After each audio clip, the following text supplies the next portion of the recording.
Do you think it possible that this winter will continue? Every winter is followed by spring, and every night by day. But the Islamic world is broken up and fragmented. They have gone to study. It is like this. India is an able son of Islam. It is studying in the high school of the British. Egypt is a clever son of Islam. It is taking lessons in the British school for civil servants. Caucasia and Turkestan are two valiant sons of Islam. They are training in the Russian War Academy, and so on. You see, after these noble sons of Islam have received their diplomas, each will lead a continent, and waving the banner of Islam, their just and mighty Father, on the horizons of perfection, they will proclaim the mystery of pre-eternal wisdom inherent in mankind, in the view of pre-eternal divine decree and in the face of obstinate fate. After his arrival in Van, bediuzzaman travelled around the neighbouring tribes, attempting to teach them about the positive aspects of civilization. What is true freedom? What should it be enacted? How should constitutionalism be regarded? What should the saints, sheikhs and rulers be like? How should the physical and religious sciences be developed? And how should they be taught to the younger generation? He explained that schools should be opened that taught both the religious and modern sciences. He subsequently published a book containing all these questions, entitled Munzirat, The Debates. From Van, bediuzzaman made his way to Damascus. Here he delivered a sermon in the Umayyad Mosque to 10,000 people, among whom were 100 religious scholars.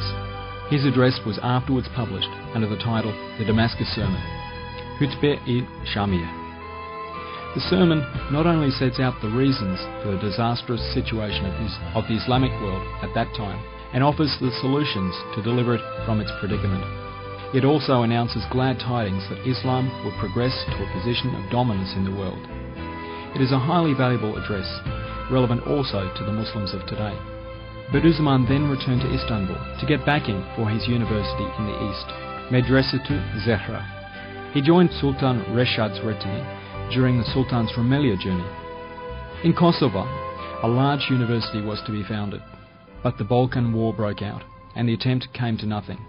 Bediuzzaman persuaded Sultan Reshad and the leaders of the Committee of Union and Progress that as the centre of Islamic world, Eastern Anatolia was in greater need of the university, and he requested that the 19,000 gold liras allotted to the Kosovo University should be reallocated to Eastern Anatolia. His request was accepted, and the foundations of the Medrese-i Zehra were laid out at Edremit on the shores of Lake Van. However, the First World War broke out soon afterwards, and the project had to be abandoned. Bediuzzaman armed his students and joined the war as commander of militia forces. When the Russians were advancing into Anatolia, Bediuzzaman and his students held them at Gevshas so that the fleeing people of their families should not fall into Russian hands. Thus the people of Van were saved from slaughter. When the Russians occupied Van and Bitlis, Bediuzzaman and his students rescued 30 large guns, preventing them from being seized by the Russians. They thus again held up the Russians, and at this time saved the people of Bitlis from massacre. In the front lines during the fighting, he would dictate his Quranic commentary, Israt al-Ijaz, to his student and scribe Habib. In Bitlis, Bediuzzaman broke his ankle, falling into a water conduit. He remained 33 hours in the water till he was taken prisoner by the Russians. He was sent to Kostroma on the river Volga by way of Van, Julfa and Tiflis. He spent 2 years in Kostroma as a prisoner. While in the prisoner of war camp, the commander-in-chief of the Russian army came on a tour of inspection.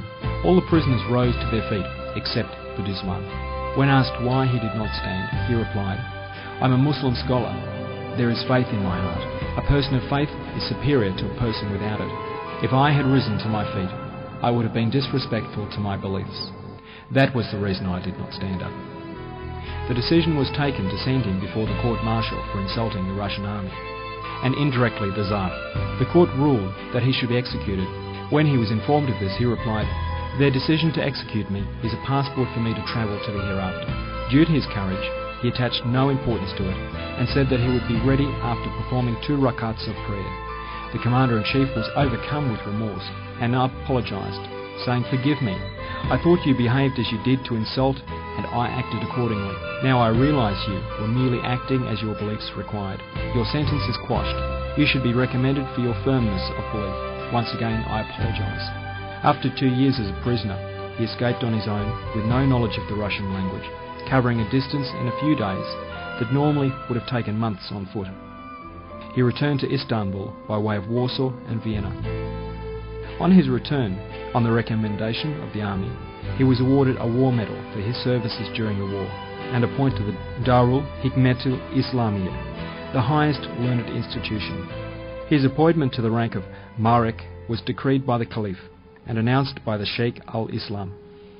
When Istanbul was occupied by the British, bediuzzaman attacked them fiercely and insultingly in a short work called The Six Steps. If they had captured him, they would have executed him, but he was saved by Allah's grace. The Ankara government was set up at this time, and they invited him to Ankara insistently. When he finally went there, he was given an official welcome in the assembly and was requested to offer prayers. He offered the prayers, but he saw that most of the deputies in the assembly did not perform the obligatory prayers, and because of their infatuation with Europe, were as though falling away from Islam. He published a 10-point brochure by way of admonition. Bediuzzaman was offered a deputyship in the assembly, membership of the Directorate of Religious Affairs, and the post of general preacher in the East in place of Sheikh Sanusi. He was also allotted a residence, but he accepted none of these attractive offers. He saw that the awesome persons foretold in the hadith of the Prophet, peace and blessings be upon him, to appear at the end of time, had appeared, and understood from this that, if you live to that time, they will not be overcome by means of politics. They will be confronted only with the lights of the Quran and the spiritual swords of the Quran's miraculousness. In compliance with this, Bediuzzaman took the train for Van, where he retired to a cave he had dug at the source of the Zarinabad River on the slopes of Mount Erik. Knowing the attachment to Bediuzzaman of the tribes in the Van region, and their willingness to obey him, the government of the time ordered that Bediuzzaman should be taken from this cave by gendarmes and, as a precautionary measure, sent into exile in western Anatolia. He was sent first to Burdur, then to Isparta, and finally to the remote village of Bala. Bala was the first place to see the writing of the risale-i, which was sent to assist and encourage people of belief. It was the place of a light of guidance. A sun of happiness rose proceeding from the Quran to confront an awesome current of misguidance and irreligion that was overwhelming the people of Islam, and especially the people of Anatolia. The intention of the enemies of Islam in exiling Bediuzzaman to this isolated village was to prevent him speaking out and writing works about Islam and belief, and to compel him to remain idle and give up the struggle to serve the Quran. Bediuzzaman, however, did just the reverse of this. Never spending an idle moment, he wrote the risale-i, which teaches the truth of the Quran and belief, and disseminated them secretly. In 1934, he was sent from Bala to Isparta.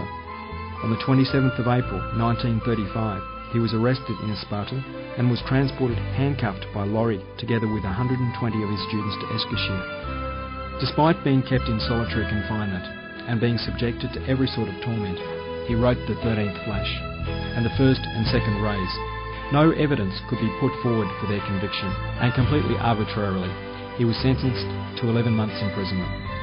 15 of his students were sentenced to 6 months, while 105 of them were acquitted.